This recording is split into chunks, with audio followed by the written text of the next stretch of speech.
Hi, this is Rich Panico, Chief Commercial Officer of Symbio Nevera, and welcome to another edition of Pharma Talk. In this week's episode, we have Dr. Gary Pekoe of Alphyn Biologics. Gary's an old friend. We have a couple of great stories to tell, and you're going to learn about his botanical product that may be the next big breakthrough in atopic dermatitis. I hope you enjoy the podcast. I'm super excited this week. I have Dr. Gary Pekoe of Alphyn Biologics with me. And Gary's an old friend, and Gary, I appreciate you coming on today because this will be fun. We have a lot to talk about. Oh, glad to be here, Rich. Thanks. Thanks for having me. Oh, no, it's great. So I met you kind of the same way I met my partner, Deborah. We used to exhibit at those ACP shows or the DIA shows, and so many of us, this goes back a ways, but that's how we became friends and we stayed friends. So we stayed out of touch for a while until we went to the dermatology meetings, right? And right. We found each other. So it's probably a decade plus. And the coincidence of it is you needed a derm CRO, and I was the owner of a derm CRO. So it worked out pretty perfectly. Yes, serendipity. No. So the other thing I want to bring up is, this has always fascinated me about you, is you started Future Healthcare, which to me was like one of the very first site networks.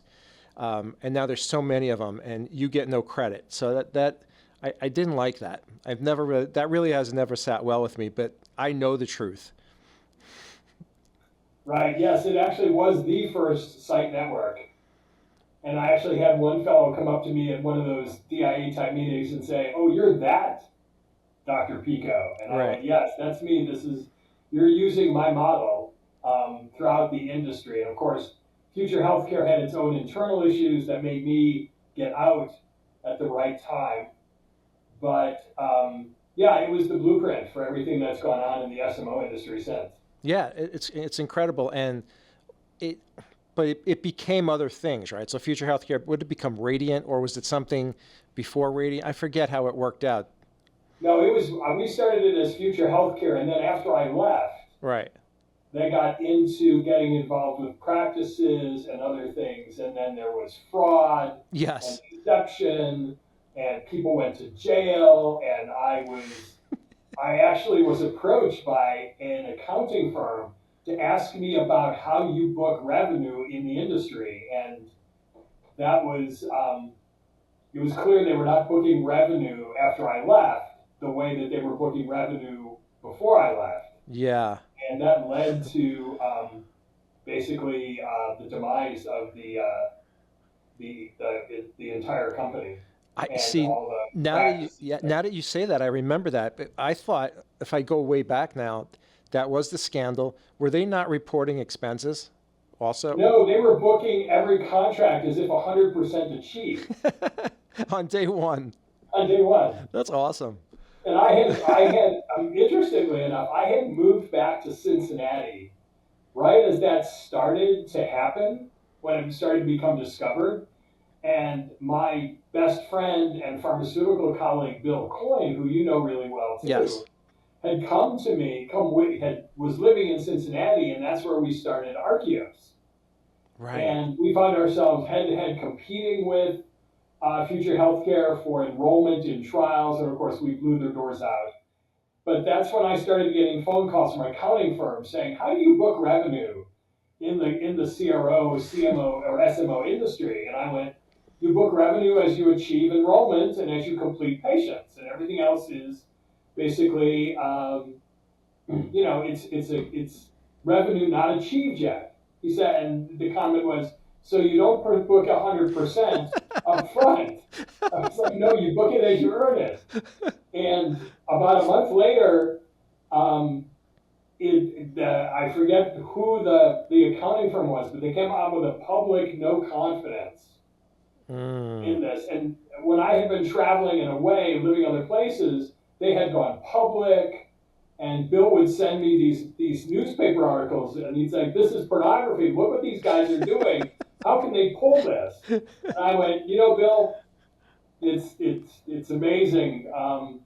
But I remember the day that I drew the line in the sand with the investment group that was they were basically our landlords, and said, "No, I'm firing Tim Ross the financial guy, and they said, no, we're gonna run you out. And I went, well, you either buy me out of this and take back what you've got going, or you can. I'm willing to walk away and let the whole thing go under. And they bought me out. And then all that, we enrolled a patient every 35 seconds and the whole thing that you remember Yes. from DIA and stuff. And ironically, one day after this had all gone down and they were waiting to sentence Tim and he was going to go serve his jail sentence and all the other things, Bill and I were in our office complex, and we look outside, and there's Tim Ross. Bill says, come here. This doesn't happen in our lifetime normally. I go to the window, and our lawn guy is Tim Ross. He's cutting my grass. Oh, stop it. But his lawn service that he God. started up was contracted with our complex to do the lawn. You can't even write that. Oh my goodness. I know. It's biblical in its proportion. So 100%. So 100% accrued the day they get it, and I'm sure they didn't do the same with expenses, probably. No. Yeah.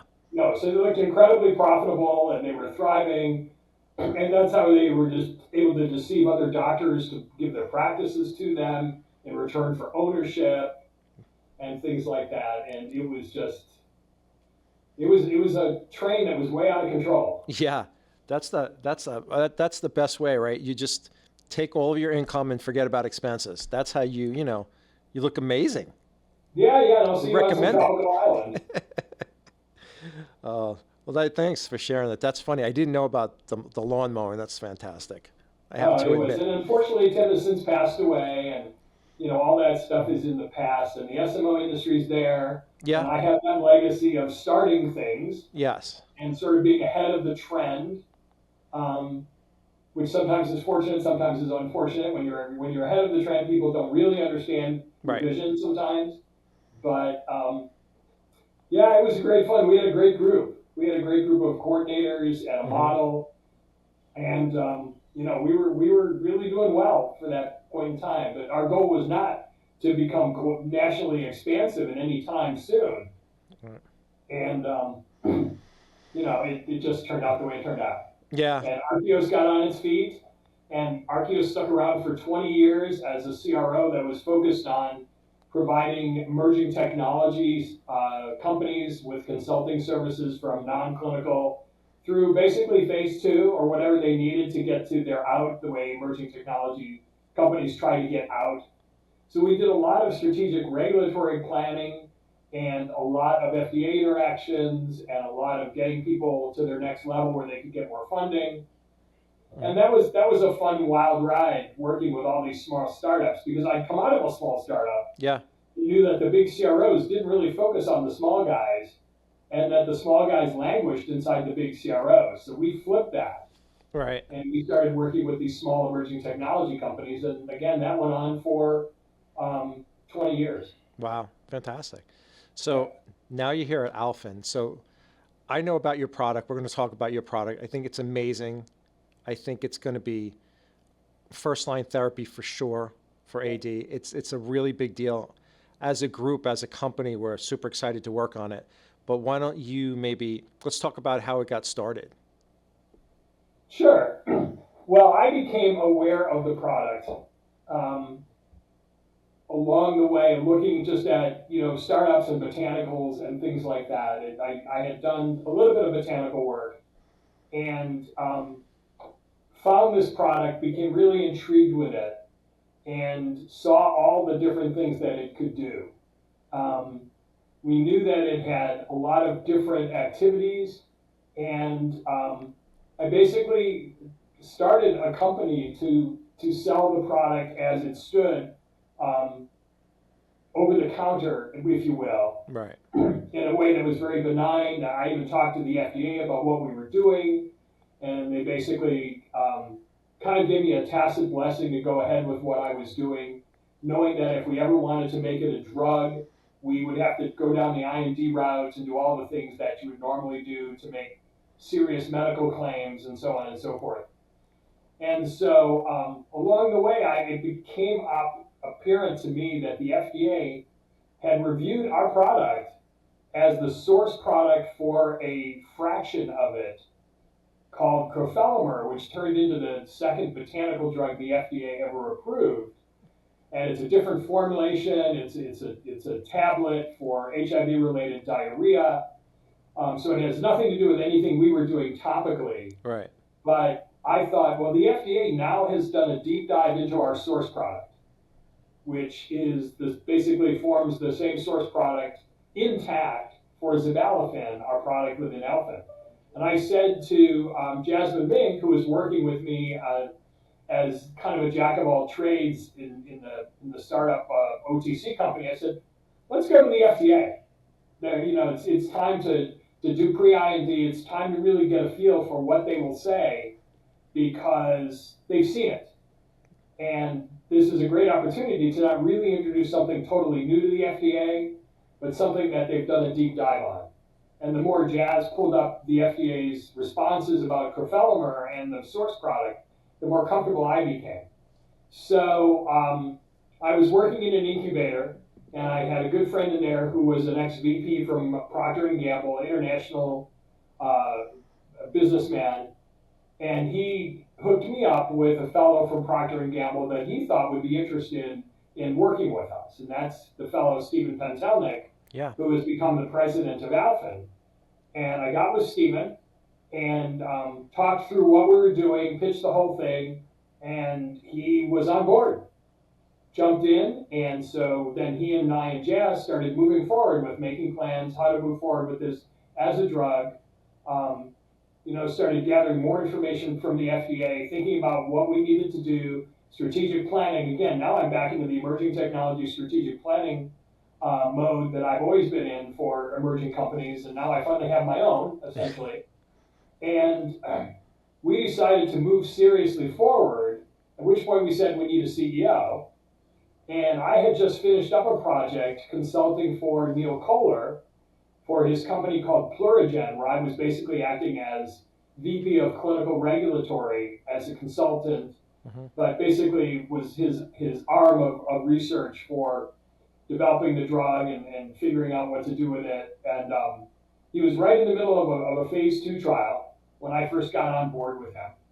And anyway, Neil I knew was free because we had kept up and I'd done other little consulting on the side. And I went to Neil and said, hey, you want to be CEO of this startup that I've got that's in the derm area that has this unique botanical product?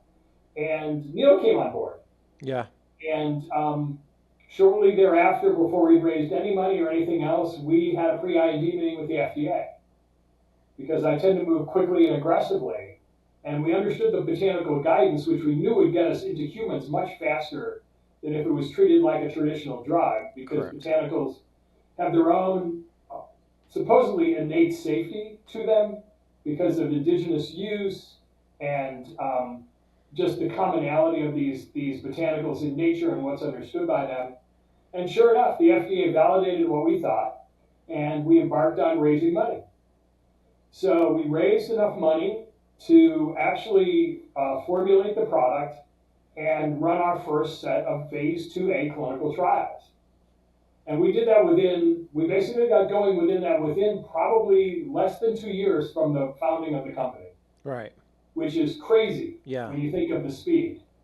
But then again, I worked as the project director for the first topical prescription antibiotic through the FDA called Bactroban back in the day. Exactly. And we completed the program a year ahead of schedule, so I don't know any better.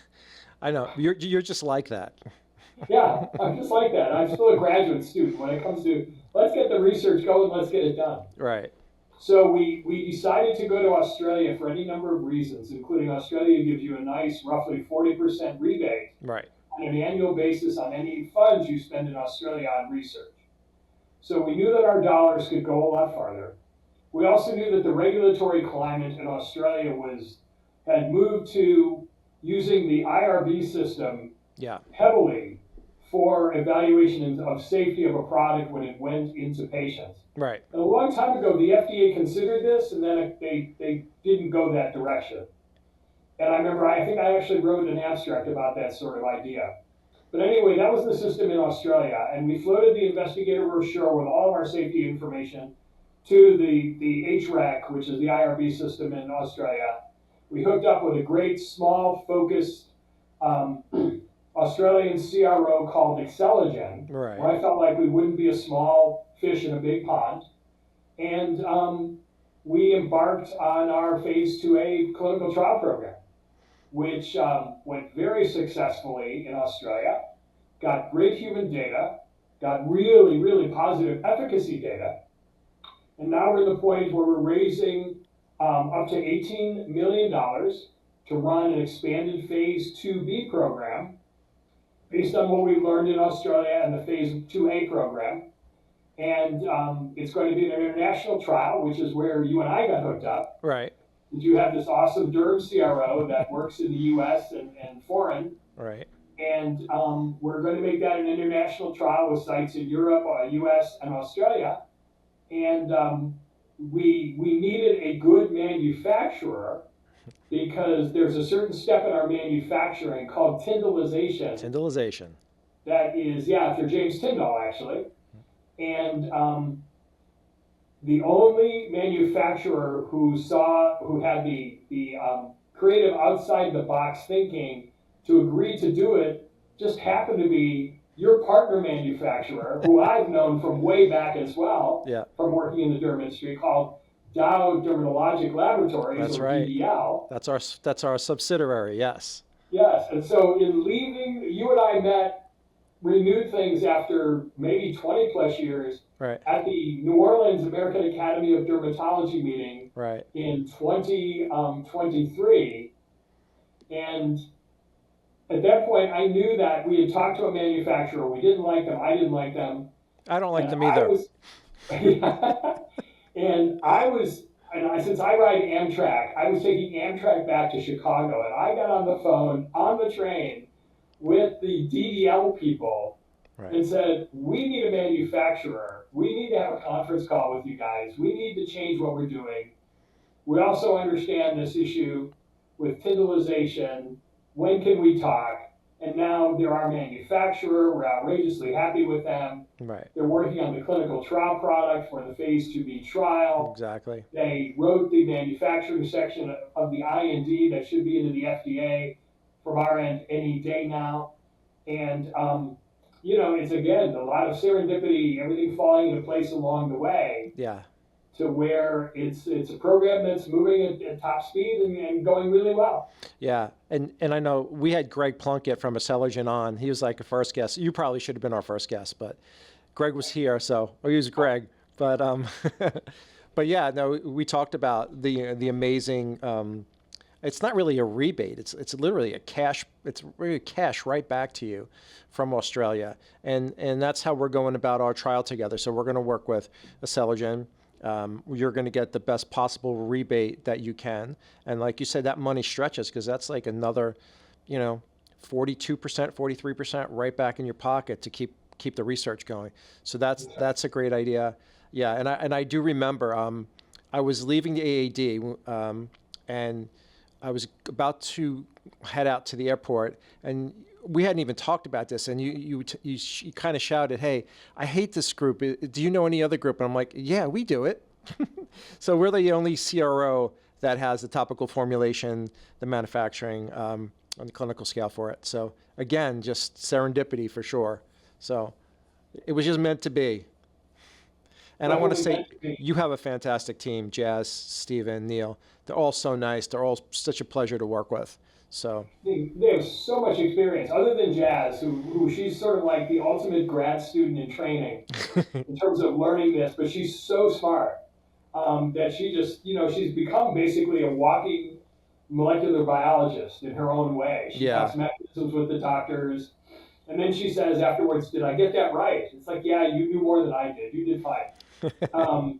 And, between Stephen, Neil, and me, we've got over 100 years of experience in the industry. We're not a typical startup. No. In terms of what we bring to the table. Somebody with 30 years at Procter & Gamble, Neil with big pharma and then startup experience, and then me, with a lot of, I guess, essentially you could almost call it thought leader experience in terms of infectious diseases and derms. And in fact, getting back into the dermatology community has been fun because once I tell them that I'm the Bactroban guy, well, that's the golden ticket to acceptance and credibility and understanding. Plus, some of the doctors I'm working with now, I worked with before on that program. And so, it's been great to get back involved with the derm community. And the derm community we've had 3 ad boards and have had, the thought leaders in dermatology work with us. And they really think that we have the next drug of choice in atopic dermatitis once we get there. Yeah. Because of the uniqueness, not just of our safety, which as a botanical it's so safe compared to these other toxic drugs that are being used for atopic dermatitis, but it has unique multi-targeted mechanisms of actions because it's a complex botanical with multiple constituents that all have their own mechanisms, which means we go after atopic dermatitis in a multifaceted way. So it's almost like using a combination drug that has anti-itch, anti-inflammatory, Staph aureus modulating activity, which is unique to us. No other drug has the Staph modulating activity, nor will there be one without there becoming a combination product. Sensory afferent nerve inhibition, all these things that mean we just have this multifaceted approach that makes us not just good for atopic dermatitis, but other multifactorial skin diseases. Right. And, so that means we have a rich pipeline of these multifactorial targets. And the dermatologists all grasp that. In fact, there's a paper coming out around that very concept with us in the center of it in October or November in a Journal of Drugs and Dermatology. It's based on one of our ad boards. And there's another one coming as well from another recent ad board where they basically said the algorithm for choosing a topical product to treat atopic dermatitis needs to include Staph aureus modulating capabilities because Staph is now known to be at the center of not just the exacerbation, but the etiology of the immune response that triggers atopic dermatitis. Yeah. And we have that. Yes. And, we're using this plant's own self-defense mechanisms to ward off these types of organisms and such. So it's just a natural transfer to human medicine. Yeah. And so, you wonder if, will a dermatologist embrace a botanical? Well, we know moms will love a botanical, pediatricians will love a botanical, the pediatric derms that we're working with just think our patients are all going to like a botanical over a toxic synthetic agent. And so, they really believe it's the drug of choice coming. I mean, mostly, right? So of the AD population, it's mostly children. And what's safer than putting a topical on? Plant-based topical. Yeah. So, if it keeps the form, like as we go through the next phase, it's a game changer in AD. Absolutely. Yeah, and it's safe for long-term use. We know the longer we use it, the better it works. Yeah. And so the next trial is a longer trial than what we did in Australia alone. We went from 8 weeks to 12 weeks, and now this one's going to 16 weeks. And we know that our scores, when you look at the different parameters used to evaluate atopic dermatitis, are already as good as or better anybody that's out there. Yeah. And the scores are just going to get better. Yeah. Plus, our vehicle is not active. It has minimal activity. Let me say that more correctly. It has a little bit of moisturizing activity, but not like the vehicles that are being used by the other companies. Mm-hmm. So the separation between the active and the vehicle is going to be dramatic. Yeah. Which helps us from a statistical perspective as well. Oh, yeah. Exactly. So, yeah, it's an exciting place to be. And, we're out there raising money, and we're looking for suitors and partners. And, it's the next 6 months to 2 years are going to be incredibly exciting. Yeah. And I know you've raised a good chunk, but I know that you keep looking, and I think if people can sit in front of you and understand what this is, it really shouldn't be a problem. And I just can't wait. There's, we do a lot of studies, but when you get something like this that's special, I think it means a lot to everybody to do it. We're not robots here. It's not an assembly line like everybody thinks. Right. It's fun to be a part of something, and I think that with your group, we truly feel a part of something. So to that, I say thank you. No, it's great. I'm really glad that you guys could be a part of it and how well you've embraced it and the Yeah. vision that we have. And it was funny. Dr. Howard Maybach, who's in his, God, he must be in his 90s now. He got his MD in 1955, and he is the ultimate thought leader in dermatology. And I worked with Howard back in the Bactroban days, and he made his way to our booth at this American Academy of Dermatology meeting most recently in San Diego. And he came up using his cane, and he looked me square in the eye and he said, Dr. Pekoe, how does it feel to potentially not have had just one game-changing drug, Bactroban, as part of your career, but to now have a second Yeah. game-changing drug in your career, and this drug is yours?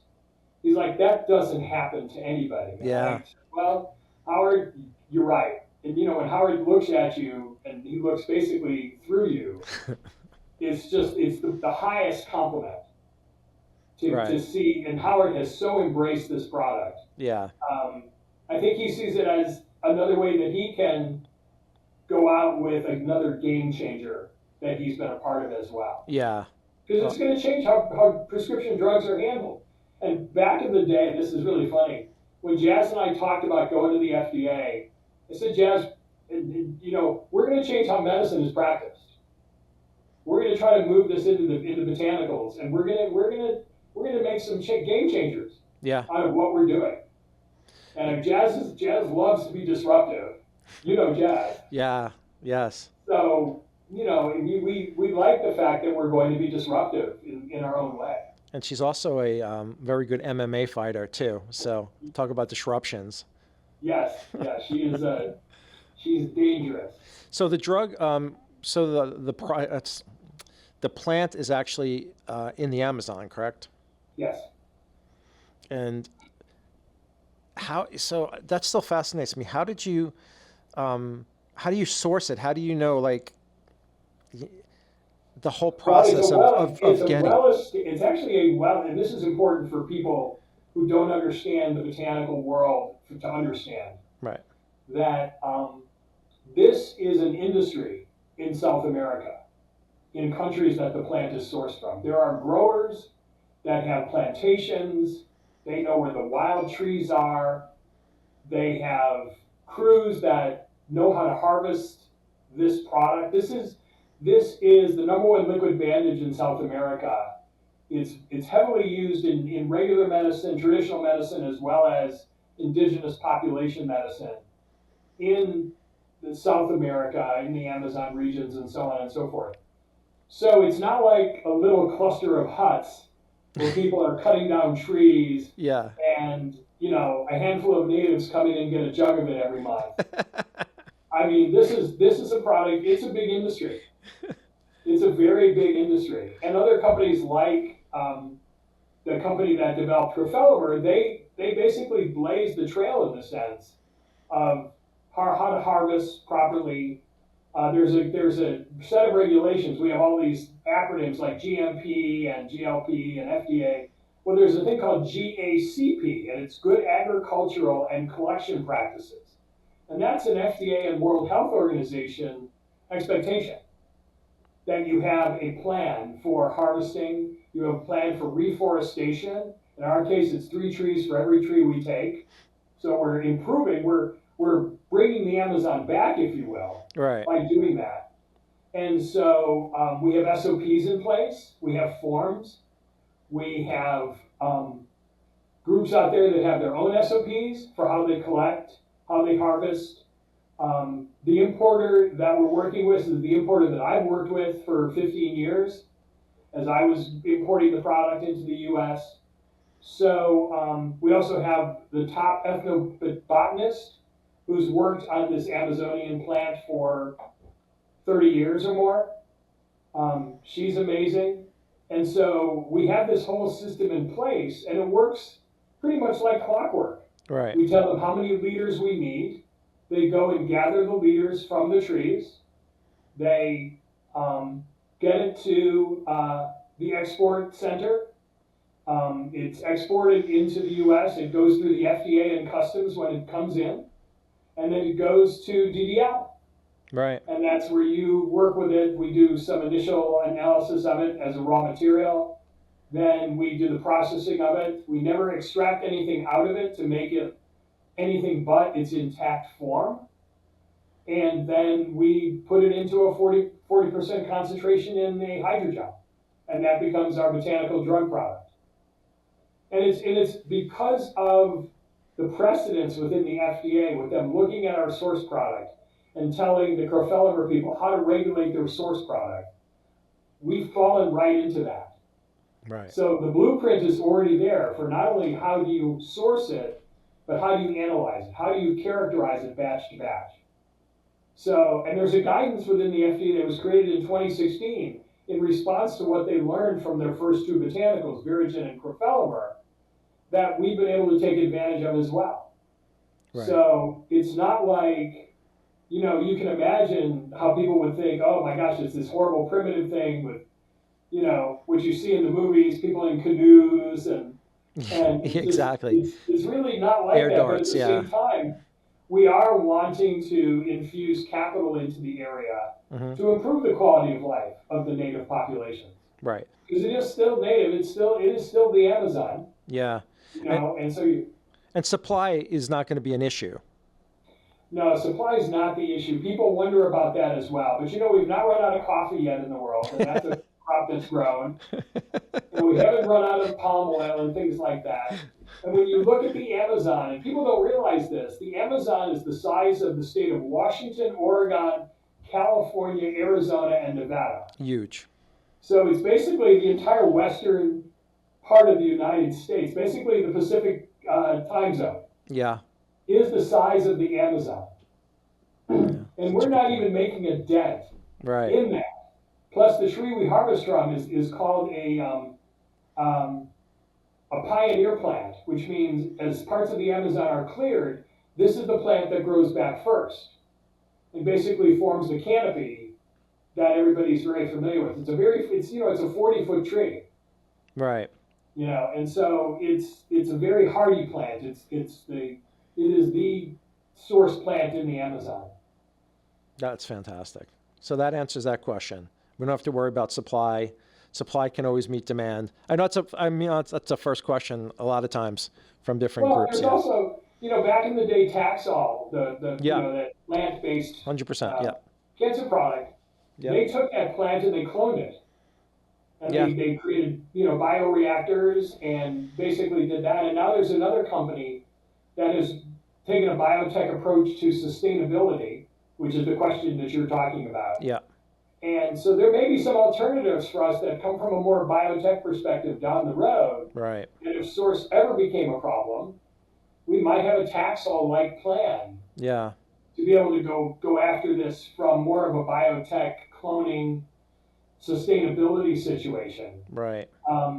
Which, would make people that are in any way skittish about the Amazon would probably make them much more comfortable. Right.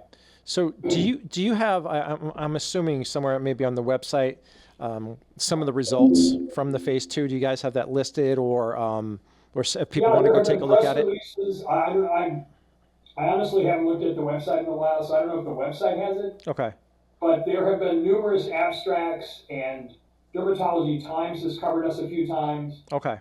And so there's a lot. In fact, Neil, our CEO, is in Toronto right now at Society for Pediatric Derm, presenting another poster abstract. Okay. So our data, our phase 2A data is out there. And actually I'm about to send an abstract into the American Academy for next year's meeting that summarizes the entire phase 2A trial. Right. So that, the data will be published in the Journal of American Academy of Dermatology as well. But there's all that data is out there in some form or another. Okay.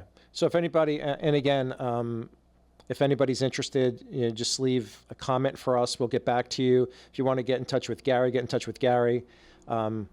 Like we both mentioned, this can be a true game changer in AD, and other rare diseases. We talked about HS too. So there's a lot that, you're going to go forward with as we move Well, we're on. looking at orphan drug for epidermolysis bullosa. Okay, that's right. And Epidermolysis bullosa. we've already thought about that, and there are a lot of similarities in terms of the lesions. These both populations have lesions, both have Staph aureus issues. In the kids with EB, it's more the infection issue. But we are, the next in our pipeline is the orphan drug indication. So we're going to be filing ODA and going down that road, and then there are things beyond that as well. Right. So that's great. So thank you so much. Very informative. People are going to learn a lot today about botanicals. So that's fantastic. Gary, thank you. It's been great. It's been a lot of fun for me. Great stories. Oh yeah, me too. We didn't even get into some of the stories that we could have told. Yeah, thank God. All right. Thanks again, Gary. Take care. Rich, thank you so much. All right. Bye now.